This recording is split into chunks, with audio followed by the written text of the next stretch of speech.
The best fuel-efficient car is the 918. I've had enough experience behind the wheel. I've driven it in multiple rallies and in 5 countries. Maybe go with like a Golf TDI. Buying a TDI now is just like telling the world, like, go fuck yourself. God, I'm gonna have to say the Miata, and I just don't want to. I'm just looking that eventuality in the face, and all I'm thinking is, what can I say that isn't that?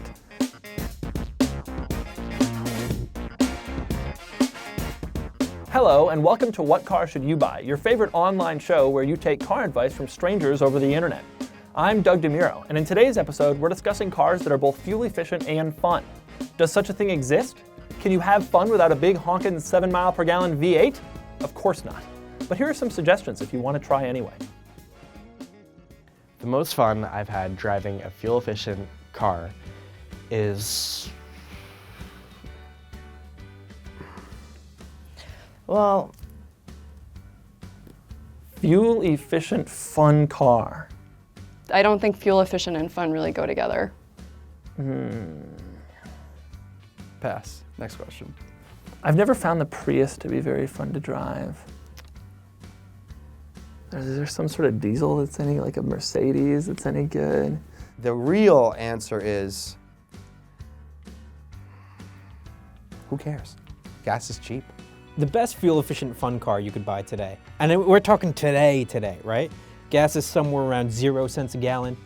Charge a Hellcat, because fuel efficiency doesn't matter anymore. It doesn't matter anymore. If you want to buy the best car for not just today, but maybe tomorrow as well in the real world, Lotus Elise. Because Lotus Elise is a little tiny Toyota engine. You will get 1 billion miles to the gallon, and that's fine. It doesn't have all the comforts that would make a car heavier. It's really tight, though, I have to say. I was sitting in it, and I don't get claustrophobic, but that car was really tight. It does super suck on bumpy roads. I would give that all up in a second, though. It's like driving a go-kart on the street. God, I'm gonna have to say the Miata, and I just don't want to. I'm just looking that eventuality in the face, and all I'm thinking is, what can I say that isn't that? Fine, the Miata is the most fuel-efficient fun car. It's fun to drive, and you get 30 miles per gallon, and blah, blah, blah. It's a 1.8 liter, makes not too much horsepower, but just enough. It's amazing in the corners.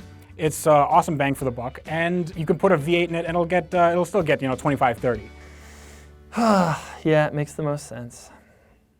The best fuel-efficient fun car, in theory, is a Tesla Model S, which anyone you can afford, doesn't matter, they're all awesome. Total contrarian choice, maybe go with like a Golf TDI. You have the kick from all that diesel torque. But that doesn't help me floor the gas pedal. You feel fast, but actually you do 0 to 60 in 14 seconds. No. You get the mileage. I experienced over 40 miles to the gallon. It's a fun car to drive, and they're a great value too. It's a great car, but you can't be buying one now. Buying a TDI now is just like telling the world, like, go fuck yourself. Because it's like, you know that it pollutes. Like, if you want to do it, like, put that hat on and like be the Darth Vader on your block, but like, I wouldn't.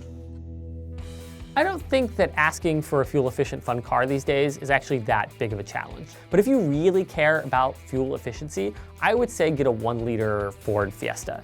Who would have thought that we could be buying 1-liter cars? They're actually roomy enough to put people in and are actually fun to drive. If you're driving on a back road, you can do whatever you want with the gears, which is great. And when you're on the highway, you can really throw it into fifth as soon as you possibly can. There's basically nothing you can do to that car that it won't make like high 30s, low 40s in terms of miles per gallon. Sure, you can get a lot of new cars that are fun and fuel efficient. If you really want to get a great bang for your buck, you get a 80s or early 90s Honda Civic CRX. The CRX HF had a higher mileage number than it did horsepower. I think it had like 54 miles to the gallon. That car has no power. That car is excruciatingly slow. But I bet you if you were to get in a drag race with a CRX and a Ford Fiesta, they'd probably do pretty similar. You can get these things for like $3,000 on Craigslist. You can't find like a clean, unmolested CRX for less than $5,000, which is an insane amount of money to spend for like an 80s like economy hatchback. It's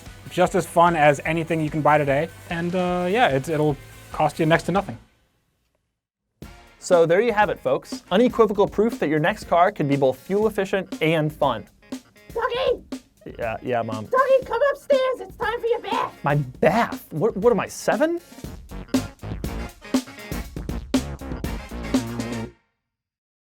Walking is the most fuel efficient. And I have a lot of fun on walks. Let's do this over. It's gonna be great to edit, by the way. People go, oh, is that a facelift? Is that a little tuck right here? And you go, no, I own a Tesla now. What's the best fuel-efficient fun car? Fun car, Ford Focus RS is fun, yeah. Do you know what kind of miles per gallon the Ford Focus RS gets? Every mile's fun, so that's all that matters. I bet Alpha 4C gets great mileage if you want to, and I bet it's also insanely fun to drive. I've never driven it, and I have no idea what the fuel economy rating is. A manual makes a really bad car fun because it makes for entertainment. Oh, this car sucks? Let's find out how much. Is this car good? Let's find out how much.